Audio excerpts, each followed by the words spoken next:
A missing child, a bomb disguised as a Christmas gift, a civil rights era Klan murderer brought to justice. Join David Ridgen as he and victims' family members track down leads, speak to suspects, and search for answers in the CBC's hit cold case podcast, Someone Knows Something. Subscribe to SKS wherever you get your podcasts. This is a CBC podcast.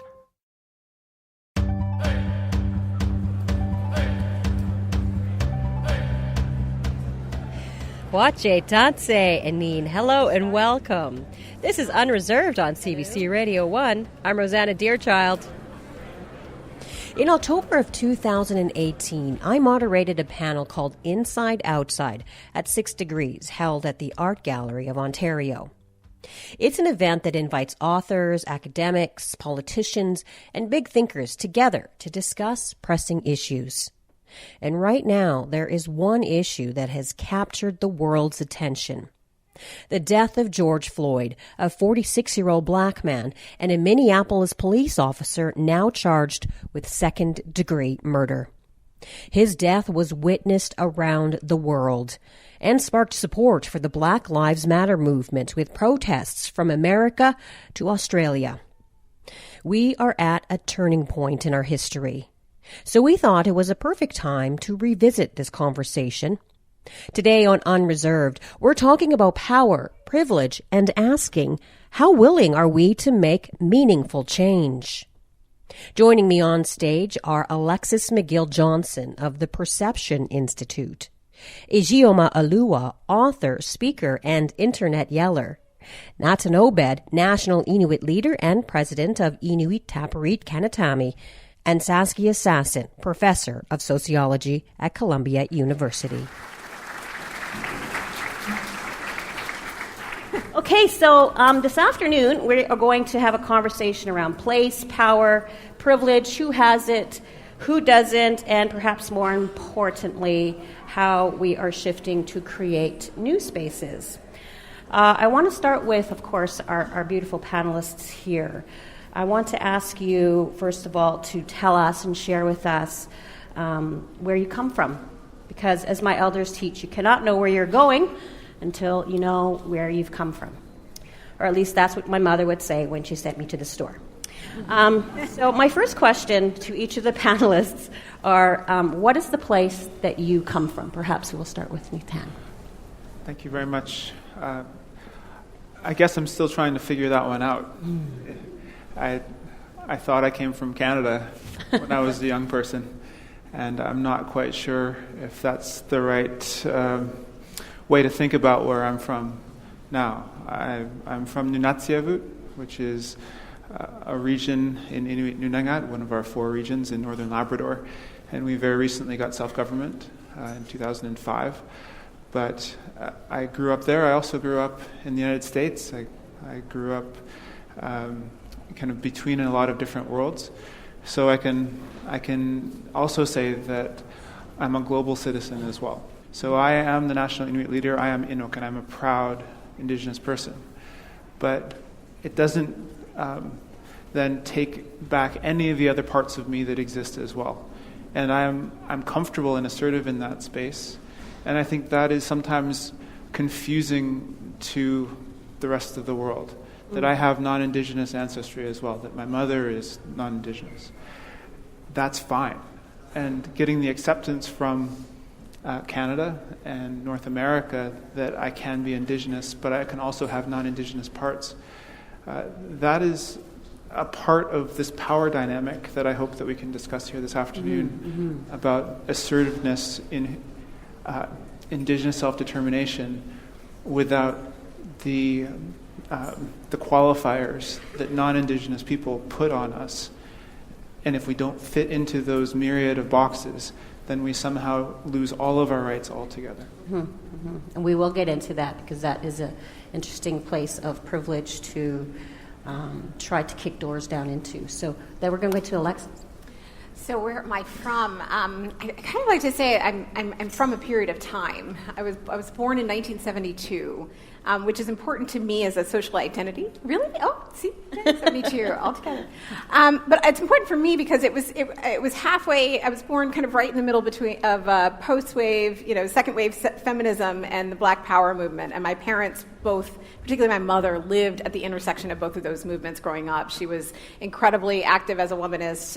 She had us marching in our dashikis and afro puffs as children. I'm pretty sure I learned the words to "We Shall Overcome" before I learned the U.S. Pledge of Allegiance. My choice of professional career has always been trying to understand, interrogate these frameworks of power and privilege. I study political science, which I think is the study of power, but have found myself now consistently in these rooms as one of few, one of only, if not the only woman of color. And so I've been this bridge, I think, kind of connecting the dots in a lot of different iterations, both from the cultural perspective, where I've worked with a number of artists and democratic organizations organizing young people, to the current work that we do at Perception, which is around translating the science of how our brains and bodies understand difference and how we connect to each other in those ways. Thank you. Saskia? I don't really know.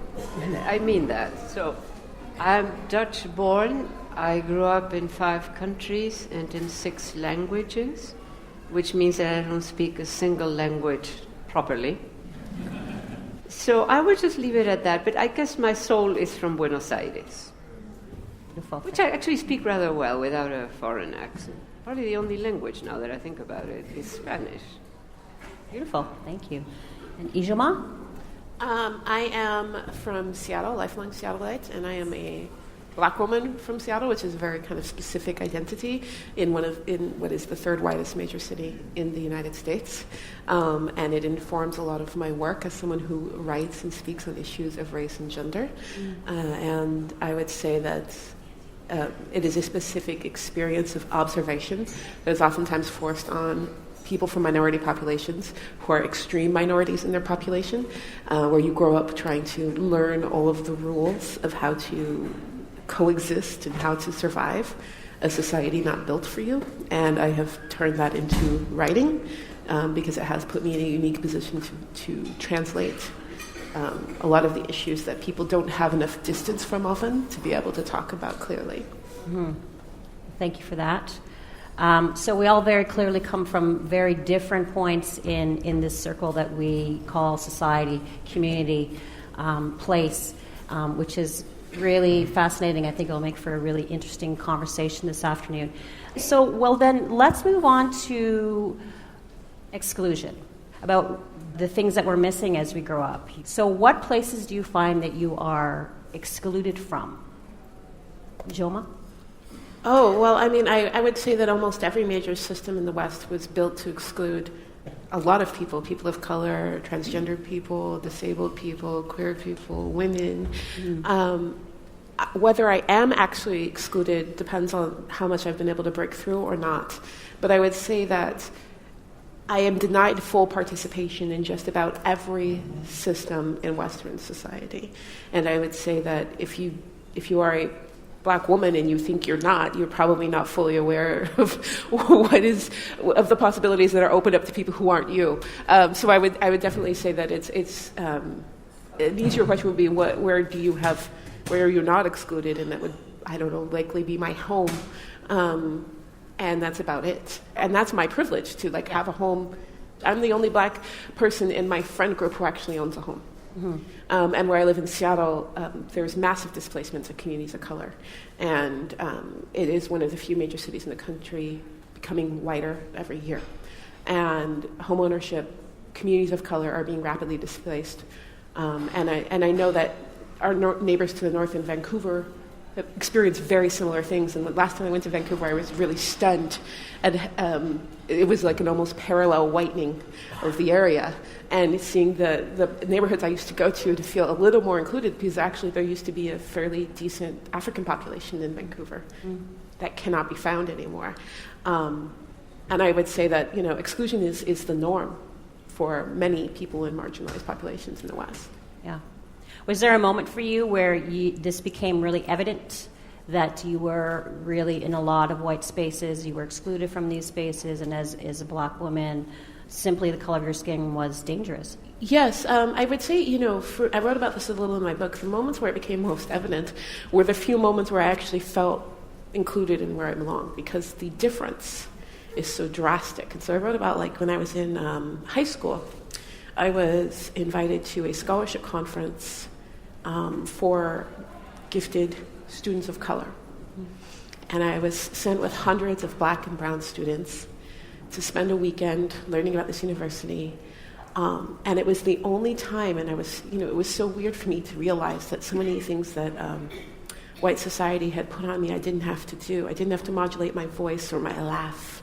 I didn't have to watch what I ate. I didn't have to, I could just be free. I didn't have to pat my hair down. This was, back when I used to have a relaxer and make sure it wasn't getting too poofy. I didn't have to, worry about all of these things that I worried about every day. And that difference of, like, to have 2 days where you're breathing and relaxed and then realize it disappears. And actually, what's interesting is that was the final year of affirmative action in Washington State, so it literally disappeared.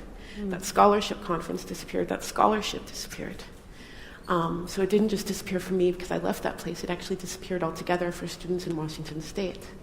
I remember thinking that I kind of wish I hadn't gone, because I didn't want that reminder that it could be different than what I had kind of forced myself to get used to in order to get by.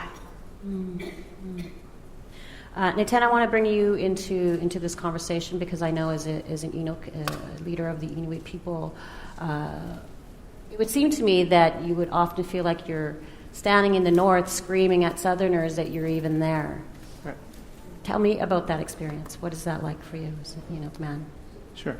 In my role, I often have to explain to Canadians or whomever will listen who Inuit are and how we're different from First Nations and Métis, how we actually have a space within the Constitution as one of the 3 Indigenous peoples of this country, but we actually aren't a part of the Indian Act. And so all of the things that fall under the Indian Act do not fall to Inuit. We have modern treaties, we have land claim agreements, which are constitutionally protected. So I go through this sales pitch or the elevator pitch every time somebody is just wanting to know who I am, because I often have to feel like I have to differentiate myself from other Indigenous people in the country in the very first minute of my conversation with anyone who wants to know about Inuit. We are one people. We have one language, many dialects of that one language. We occupy 3.5 million square kilometers of Canada, and we co-manage that space with the Government of Canada and 4 PT governments. So we have an amazing story to tell, but often that story is not an easy story to understand, and so it just doesn't get told. The interesting thing, even still today, even in this time of quote-unquote reconciliation, and when a federal government is talking about its renewal of its relationship, that we still have to fight every day within our space to have the renewal of the relationship include Inuit. Yeah. So when the nation-to-nation discourse, we have politely asked that in the Inuit space it be the Inuit to Crown renewal of the relationship. That doesn't get pickup because in the media or in the bureaucracy, it's just simpler to say nation to nation, even if we as Inuit don't see ourselves within it. So these are the types of exclusion that happen that then build into a complete lack of understanding of who Inuit are within the policy and legislative space in this country. Yeah. When you say it's simpler to say nation to nation, is it a matter of simplicity or is it a matter of Canada, whether that's government, whether that's society, whether that's the education system, this need or this hunger for them to put us all under one word, Indigenous? Yes. This is a really interesting phenomenon to me, is that most non-Indigenous Canadians imagine the Indigenous world as simplistic and also universal. So if a person has met an Inuk before me and they talk to me about a policy issue and I don't share the same policy perspective as that previous Inuk that they met, then they'll be like, well, I don't understand. Like, What? how can your organization have this position when I heard from this other Inuk that they don't believe in it? And my simple answer is, we have our own democracy. Can you accept that Inuit have a democracy that stands beside the Canadian democracy, with all the varying perspectives and public policy considerations and ideological differences that Ontario has, that Canada has? And most people have never stopped to realize that they don't accept that. That if you're Indigenous, it means you believe in one thing. If there's an Indigenous worldview. And so what I'm fighting for is the inclusion of that reality in the imagination of the Canadian public. I wanted to bring in Alexis and get you to talk a little bit about historical exclusion and the role of power in that exclusion. Yeah, can I just pick up on where Natam is going, though, with this conversation of what it means to be othered in a society that, or in kind of a world structure that continues to other people who don't look largely like white men in whatever incarnation. We have to be able to recognize the fact that we have a shared experience that we can identify. I just met Ijeoma, 30 minutes ago, and I think we probably shared 4 belly laughs down the stairs, recognizing all the different things that we had in common. We live in opposite coasts, but just that shared experience of what it means to be a Black woman navigating various institutions, to me, is so powerful that I have that recognition to be able to connect. But just because we have a shared experience doesn't mean we often have the shared worldview. I mean, monolithic worldview, and that difference, that reaction to otherness, when you put somebody in a box and you can't actually disconnect that, it actually hurts our brains a little bit. So the work that we do largely is around how our brains process identity difference, and the history of otherizing in this world is about putting people into those schemas, into those brains, and then creating structures and systems that allow us to trade on that information and exclude and otherize. So coming from that lens, the current work that we do in the mind sciences, I think it's really important just to recognize there are broad historical patterns of, colonialism and, supremacy and capitalism and segregation and, many ways that institutional, otherizing has happened. But it's this daily interaction, this daily dehumanization. I of course, being Dutch, and I don't know what all, these complicated histories, but I don't think I have suffered from exclusions. I have not suffered the way many people in the world have suffered. But for me, the experience was always more that I was always an outsider. So I was born in the Netherlands. At home we spoke Dutch.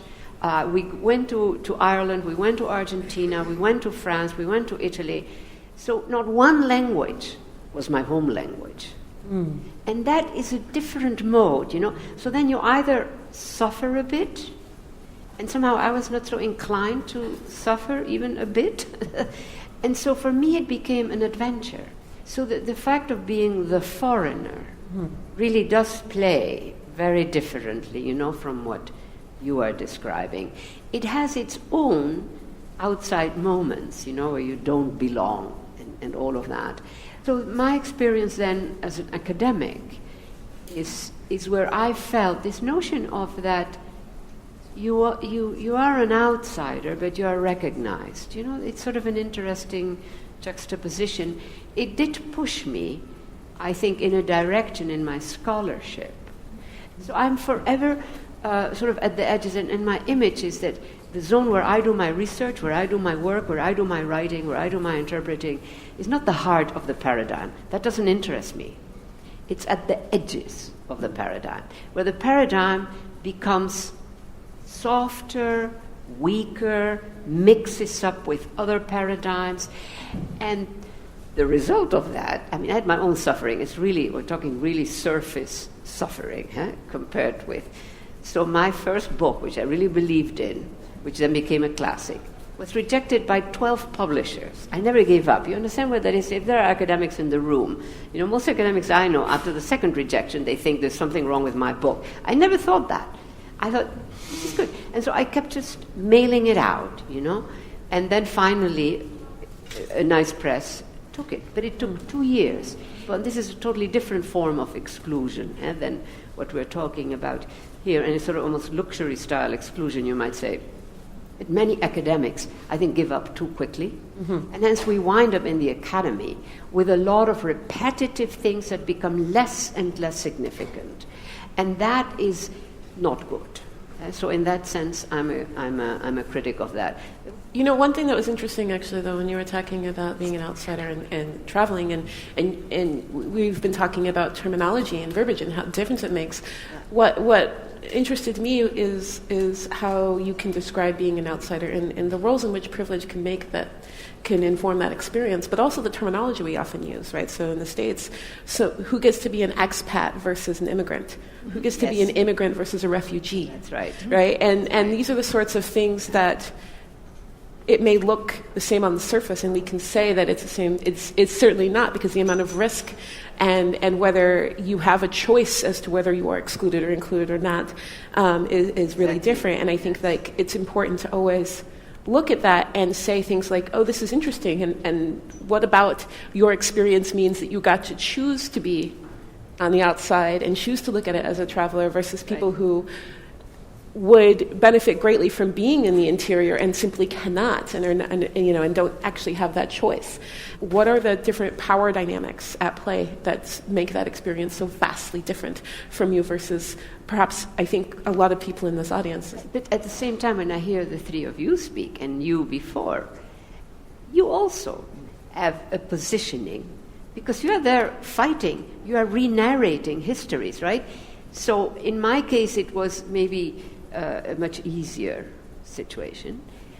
But you are also refusing to be victims, right? The language is a language of contestation, of making, of inserting new elements in narratives that are very well-established narratives. So there is something so the outsider versus the victim, those are two very different positionalities. Now, you're often made, victimhood is thrown to you, right? And you have to also experience it, I guess, or you get to experience it. But when I hear people who are activists like you are, who are rethinking, who are scholars, researchers, to me that is also an opening new ground. That is part of what the academy needs desperately. Mm-hmm. And that is a way of positioning yourself that is also interesting. It's not accepting victimhood, even if you know that victimhood is very much part of an experience that is imposed from the outside. I would say, though, it's very important to recognize that everyone we're on the stage because of an immense amount of privilege, even within our discipline. Yeah. I have a college degree, which is something that many Black Americans cannot get, even if they wanted to, no matter what their will, right? I'm a light-skinned, cisgender, able-bodied Black woman with an immense amount of privilege in that space to be able to have a space in the platform. I would definitely say that one thing we have to be careful of when we talk about marginalized populations and whether they are victims or not is to not romanticize or exceptionalize the struggle. There are many people who we don't know what they could be, and I don't know what I could be. I do not enjoy writing about race. I don't enjoy delving into the horrors of racial trauma day in and day out. My career, who knows what I could be? Who knows what fiction I'd be writing right now if I was not born to that? Who knows what contributions I could make? Lamenting that or not being able to rise above that, I think we should look at that not as weakness because it's human nature, and there are whole segments of the population who are allowed to be seen as whole and worthy without struggle, without having to rise above, so much trauma and harm. And I think when we get to this space, yes, we're fighting because we have to, but we shouldn't have to. When I talk to other Black people, I say, all you got to do is be Black and survive. That's such a struggle, it's such a battle. Instead, look to those who don't have to struggle, those who wake up every day comfortable and say, why aren't you fighting? You literally are not a victim. And so why aren't you out there every day making yourself a little uncomfortable, winding yourself a bit and fighting this battle? Because there are so many people that are lost before they even start. And I want them to be known that they deserved to be heard and lamented for and cared for. And it shouldn't just be the strong of marginalized populations that survive. We shouldn't have to be that strong. Absolutely right. This is Unreserved on CBC Radio 1 and Sirius XM 169. I'm Rosanna Deerchild. You're listening to a panel called Inside Outside, recorded live at 6 Degrees Toronto at the Art Gallery of Ontario. Our next question came from an audience member who asked, how do we create truly inclusive spaces that go beyond tokenism? Here's Alexis McGill-Johnson answering that question. We have to have some people give up power, right? If you really want inclusion, you have to create spaces where you are centering the experiences of those who are the most marginalized. And when you put their experiences at the center, then it will create a form will follow function in a different way. We will see a different system arise that is dedicated to meet those needs as opposed to the needs of the checklist. Process-wise, it starts with creating critical mass. MIT actually, I think, is a really good example in terms of their admissions policies. They purport to be a meritocracy, and at least in their grading structures. And in order to try to check themselves around various forms of bias, they over-index and bring in, many more people of color, many more women, and then they see kind of the impact that they will have on nutrition. That's one way of processing towards inclusion, but it still doesn't put at the center the experience of those who may be coming with a different lens.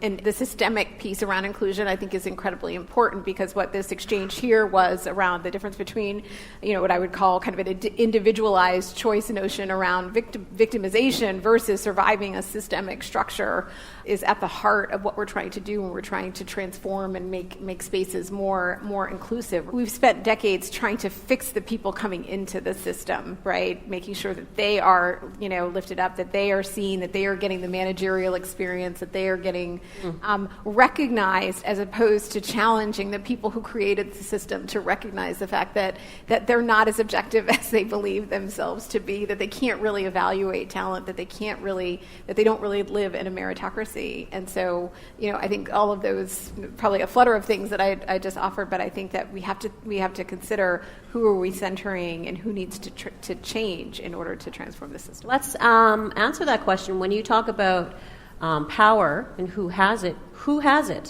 in your mind? Who has the power? Who is making these systems? When you talk about the process of marginalization, what you're talking about is starting out with ideas of who's deserving and who's not, who's an other and who's not at the center. It does reflect, patriarchy, white supremacy, colonialism, imperialism throughout the world, right? I think the reason why kind of anti-black racism, we see that, in particular colorism globally, is because there has been, centuries-old stories and narratives being told around linking competence to race and ability to race. And I'm just speaking from that vantage point. We could also talk about that with respect to gender or other identities. But from those ideas, we have policies and institutions that reinforce that marginalization, and long after we reject them, right, say perhaps through the civil rights movement, we still have patterns of informal interaction that guide our connection with each other, that make it very difficult for, the neighborhoods that Ijeoma talks about, when there's a 6% concentration of people color in a neighborhood, it will tip over to not being desirable anymore. So the systems get reinforced through these individual interactions. Who holds the power is largely kind of a reflection of those who have the resources and those who control the bodies that determine it. But it's not an accident that they are largely white men, right? I mean, it's not. Spit it out. Let's get it out. On the I'm just saying. I mean, I thought I said supremacy and patriarchy enough, but essentially. When you look at the long history of this country, and the data is now coming out, for instance, big, powerful actors, corporations, individuals, etc., they have geared the system towards their advantage, and among the disadvantaged are a lot of white people, and we see that today also. We had a little brilliant period in many Western countries after World War II into the 1980s, when you had prosperous working classes, prosperous middle classes, etc. That is finished. They are declining, they're losing ground. So there is a system in play that also goes, beyond the question of race, that is affecting all kinds of people. And I don't want us to forget that. Yeah. The sad part is that our political classes, our leaderships, have not produced language that captures the complexity of that situation. And sort of the language has become very, you become very right-wing, which is happening today in the United States, for instance. And those are very bad histories in the making. But the point that I really want to not lose is the fact that a lot of the working classes are losing ground, and the middle class are split into two classes, a middle class that is richer than they ever thought they would be, and one that is much poorer than they ever thought. It tells you, it signals that there is a system in play that can take the negatives beyond questions of inherited exclusions, if you want, those that come from a past history. And I think we need to also work on that, I think this is a very tricky moment, I would say. I just want to say it's really important to understand that race was created as a function of that.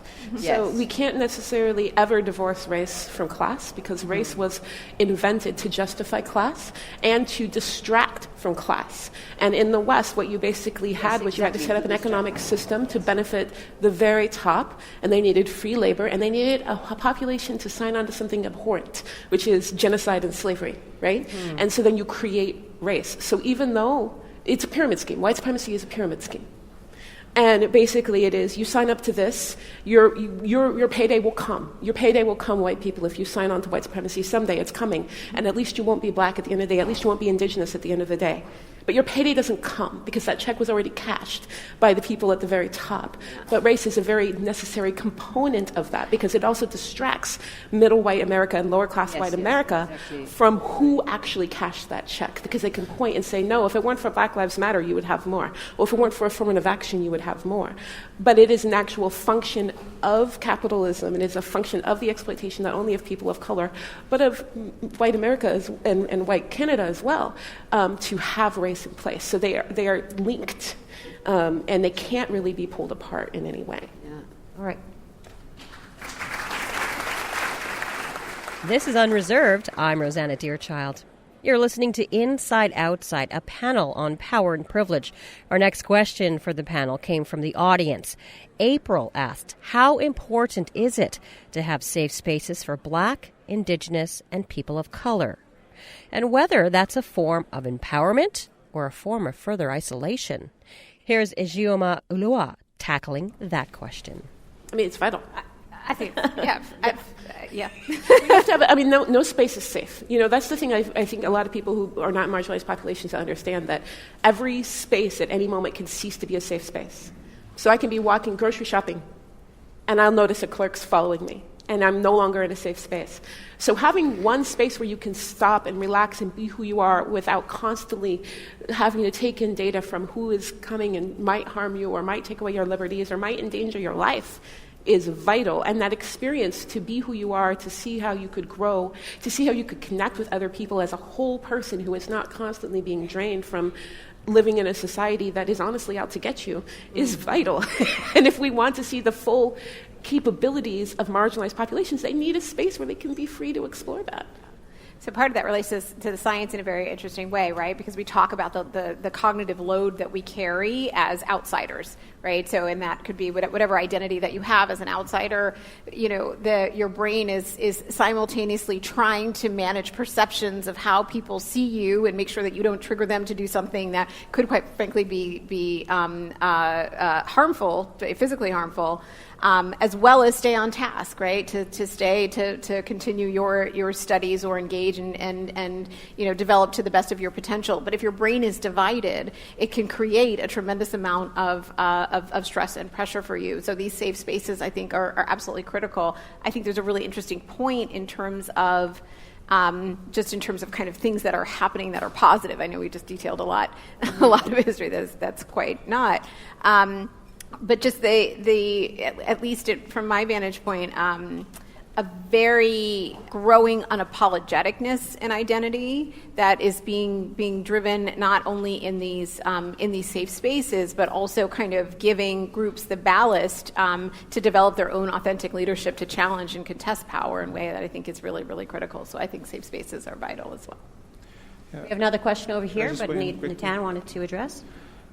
I think it goes beyond safe spaces in many cases to just safety in general. The TRC here in Canada and the 94 calls to action.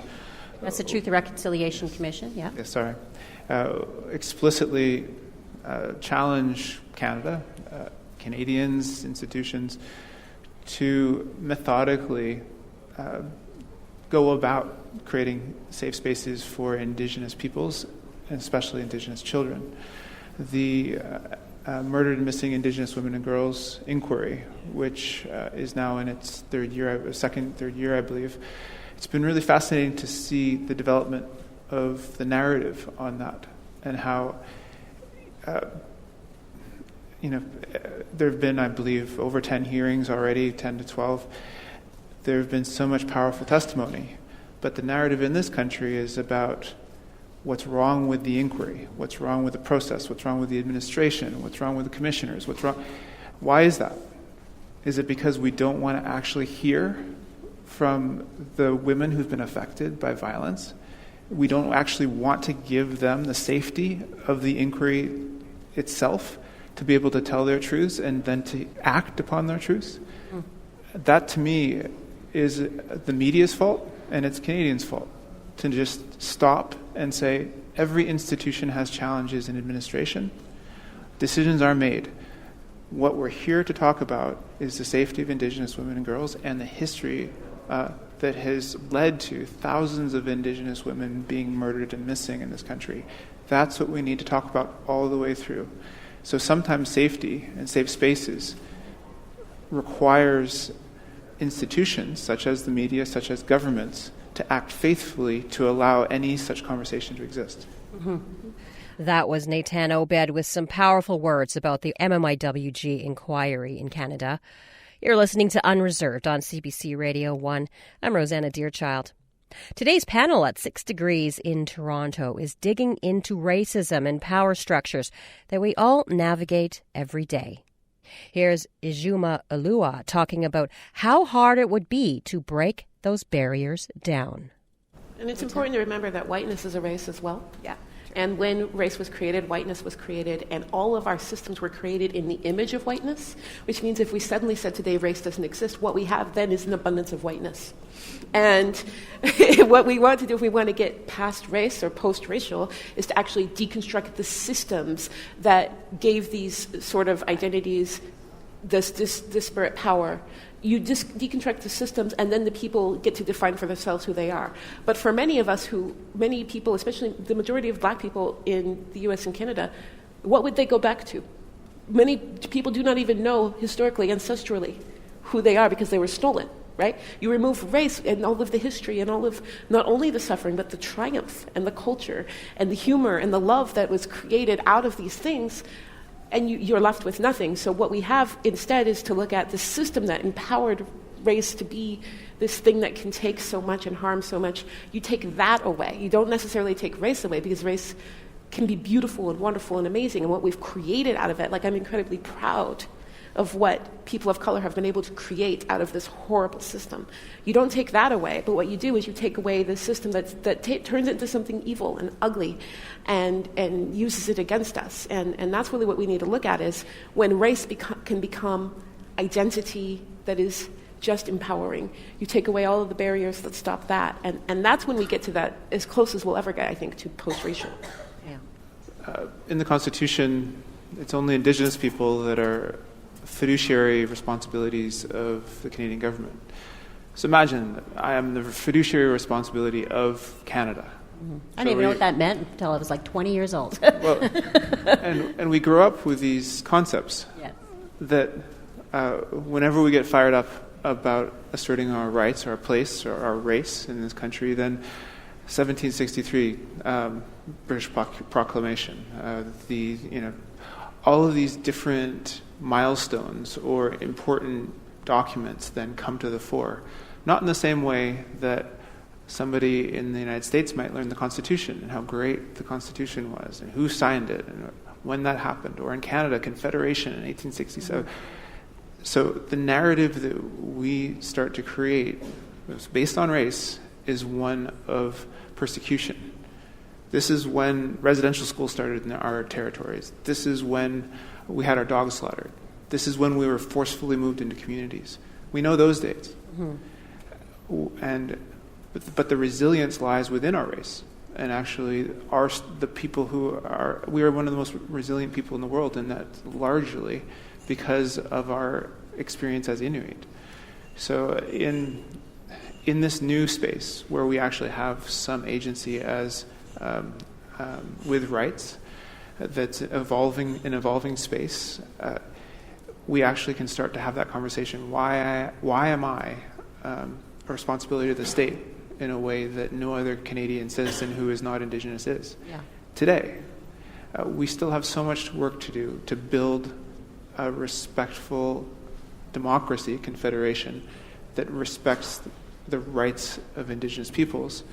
Then we can start talking more about how to get to a better space with race. We are not at a blank slate, as everyone has been saying here. We're going to go over here to a question or comment. Oh, there we are. Hi. I think what's missing in the conversation around inclusion is self-care.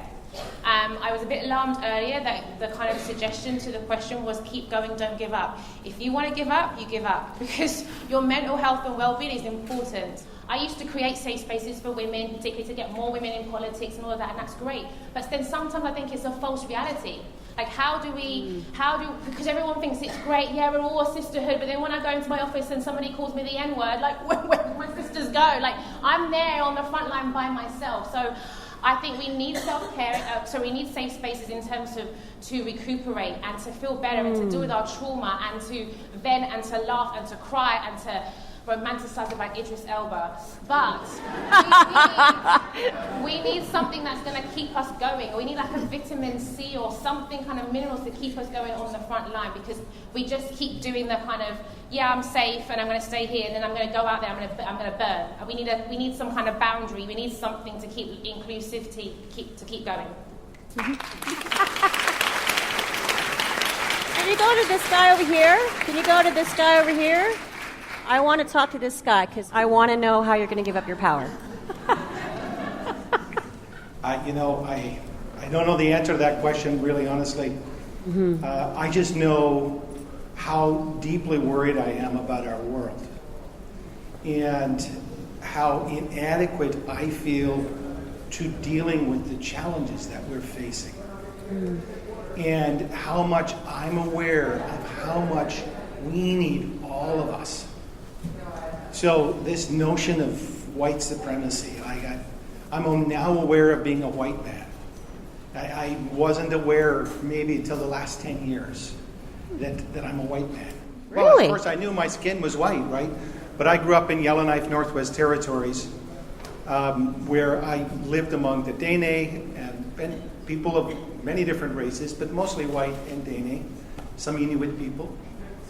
And I just wasn't really aware of it. But what I am very aware of now is climate change. I'm very aware of the rise of authoritarianism. I'm aware now of how black people have been victimized by police in the United States and also in Canada, how First Nations people have been. But I'm aware of all kinds of sins of the generations before me. And it's oppressive. I want to get a better world. I want us to survive. And I know that we need the leadership of First Nations people, of the Inuit people, of people of many different communities beyond the heterosexual old white men, which I represent. We need all of us. We're in serious trouble. So yes, I'm more than happy to give up whatever place you think that I might enjoy having. I don't feel particularly powerful. I feel like we together have to somehow come together to deal with these problems. And I'm happy to be in this room because I see a lot of people committed to making a difference, somehow getting ourselves out of this terrible pickle that we're in. So, yeah, that's why I put up my hand. Thank you for that. Thank you. I want to say something to this here, because I hear this a lot from white people who say, I don't know what to do. I don't feel very powerful. I don't feel like my white supremacy, my white male supremacy is allowing me to change things. Your privilege is an obligation. And what I would say is look at the ways in which things are not difficult for you. And those are areas where your privilege is in full force, and that's where you have a lot of power.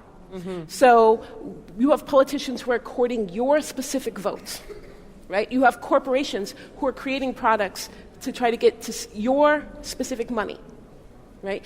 These are all things that are designed for you, right? When you're listening to the radio and they're talking about things like this, when you have people talking about things like, ending crime and violence, what they're trying to do is make you feel more safe. These are all areas where you have power. If you go into a meeting in the office and everyone turns and looks at you, you have power. Because if I was to go into a meeting and say something, chances are I would be overlooked or spoken over, or I would be looked at as too angry or violent regardless of my tone of voice, right? What you need to be looking at is those everyday interactions where you feel like maybe race isn't an issue, or gender isn't an issue, or your sexuality isn't an issue, and make it an issue. Yes. Your privilege means that you can go through your day not worrying about things. Something is very wrong, because we don't get to go through our day ever not worrying about these things. So these things don't get changed necessarily because we're working together. They get changed when those who feel like they have the luxury to pick and choose when they fight this battle no longer feel like they have that luxury. When racism is uncomfortable for white people, when sexism is uncomfortable for people of color all the time, when it becomes unbearable for those with power as well. And that's your job. When you do nothing, you are upholding a system of white male patriarchy. And what you do is you bring it into those spaces where you think it might be benign, like this idea, it cracks me up when people are like, well, this isn't the time. I'm a black woman in every room I go into, right? It's always the time for me, which means it should always be the time for you. And so just if you want to know where you can make the most change, look at things like, go to your school board meetings. If there's like school boards here, right?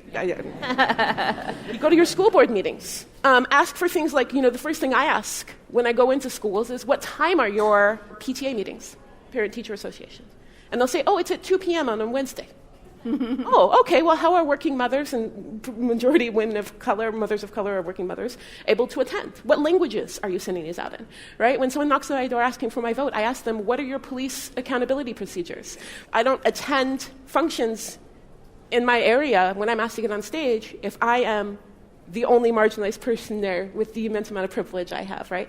And you can do the same. Look everywhere where it's easy for you and make it less easy for you and less easy for those who share space with you.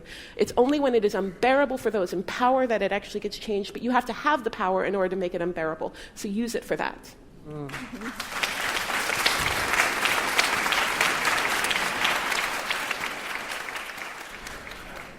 I've worked my whole career with no assertive power.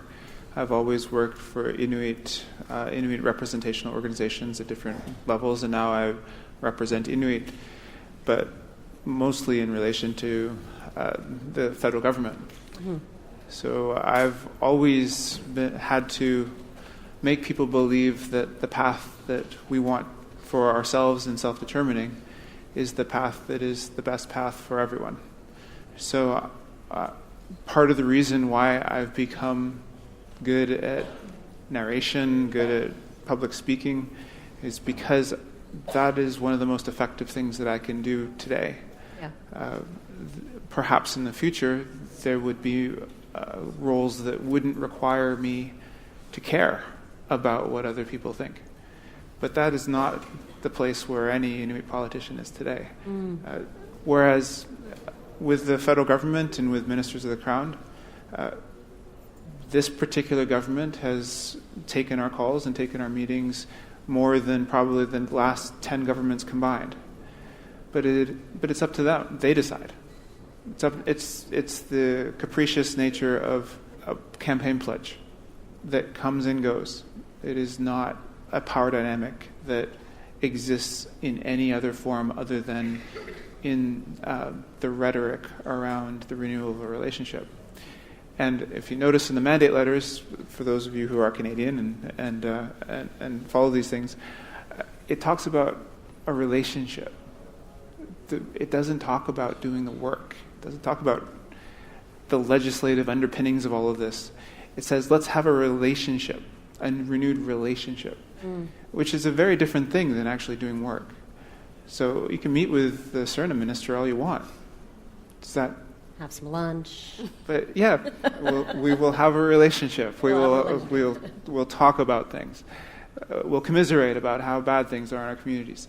That's a very different thing than having any power at all to influence how they spend the billions of dollars that minister actually has in her portfolio every year, and having actual agency within that conversation, even though we have made great strides on the international forum with the United Nations Declaration on the Rights of Indigenous Peoples, with the repatriation of the Constitution in Section 35, with Supreme Court cases that all focus on the fact that we have rights and we can exercise them. And just to your point about what we need to give up, some of us, as Canadians, the idea is to get to the better outcome, not that it doesn't take a hardship to get there. Right. So we got to get to work, is what you're saying. Yes. Got to work.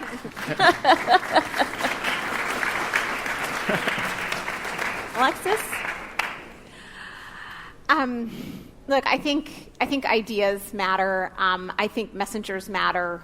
It's not so surprise to me that we had a conversation that centered so largely on race as insider, outsider in this dynamic, because racism, not just in Canada, the U.S., but globally, is essentially a national security issue, right? I mean, we are. It's a climate issue. We are grappling with all of the ways in which through this social construct, we have otherized populations in ways that we've denied them resources, and we've created so many problematic schisms. And it is, in some ways, even centering here, it feels uncomfortable sitting in a room that is actually more diverse than I expected, but still centering a conversation around race very deliberately and intentionally, because I think for us to actually build power, take power, release power, we have to get really comfortable with that as our collective social construct. And the key to that is recognizing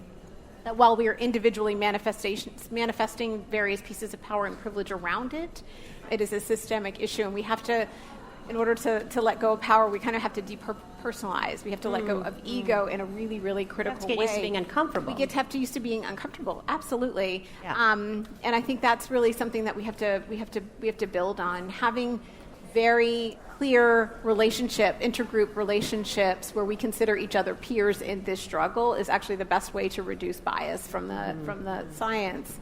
And I think if we did that on a much more systematic level, we would actually be able to grapple with these power conversations in a different way. And Saskia is somebody who considers herself an outsider, but has seen many different kinds of systems, cultures, cities, countries. How do you see it? I really am more interested in whatever time is left, hearing you all and audience. I think it was really an extraordinary set of discussions, than me saying anything. This is really an honest statement. I'm learning language, etc. I have my own, whatever understandings, but I don't need to say anything right now. How's that? Is that okay? You're giving up some power, is what you're saying. Thank you so much for that, and thank you all for being part of this conversation, being uncomfortable, and being in that space, and sharing some of your stories and sharing some of your questions. And to the panelists here, let's give them some. Alex. You've been listening to Inside Outside, a panel recorded at 6 Degrees, Toronto, at the Art Gallery of Ontario. Joining me on stage were Alexis McGill-Johnson, Saskia Sasan, Nathan Obed, and Ijeoma Ulua. The recording engineer was Paul Hodge. Thanks to everyone at 6 Degrees for inviting me onto the stage, and to the staff at the AGO. I hope you enjoyed the conversation. This episode was produced by Stephanie Cram, Zoe Tennant, and Anna Lazowski. I'm your favorite cousin, Rosanna Deerchild, coming at you from Toronto. Thank you for listening to Unreserved on CBC Radio 1. I go say.